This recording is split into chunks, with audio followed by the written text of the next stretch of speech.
The past resembles the future more than one drop of water resembles another. Throughout history, many nations have suffered physical defeats, but that has never marked the end of a nation.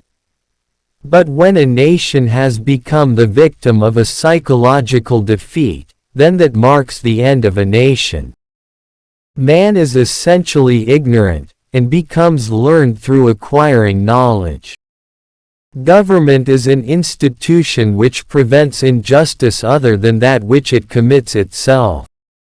Man is the child of customs, not the child of his ancestors. Habits are qualities of the soul.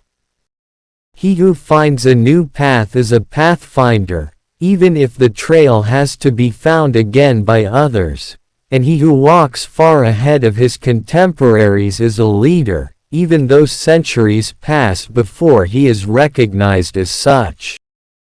The term of life of a dynasty does not normally exceed 3 generations. For in the first generation are still preserved the characteristic features of rough, uncivilized rural life, such as hard conditions of life, courage, ferocity, and partnership in authority. Therefore, the strength of the asabiya is maintained. If the soul is impartial in receiving information, it devotes to that information the share of critical investigation the information deserves, and its truth or untruth thus becomes clear.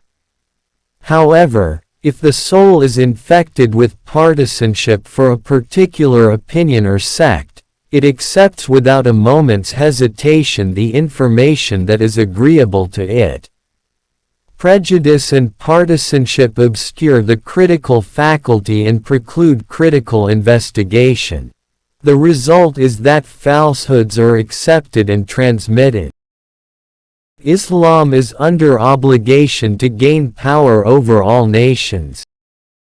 Sedentary culture is the goal of civilization. It means the end of its lifespan and brings about its corruption. Businesses owned by responsible and organized merchants will eventually surpass those owned by wealthy rulers. People are largely ignorant of the interests of the human species. At the beginning of a dynasty, taxation yields a large revenue from small assessments. At the end of the dynasty, taxation yielded a small revenue from large assessments. All the sciences come to exist in Arabic. The systematic works were written in Arabic script. Geometry enlightens the intellect and sets one's mind right. The Berbers belong to a powerful, formidable, and numerous people, a true people like so many others the world has seen, like the Arabs, the Persians, the Greeks, and the Romans. The sciences of only one nation, the Greeks, have come down to us, because they were translated through al-Mamun's efforts.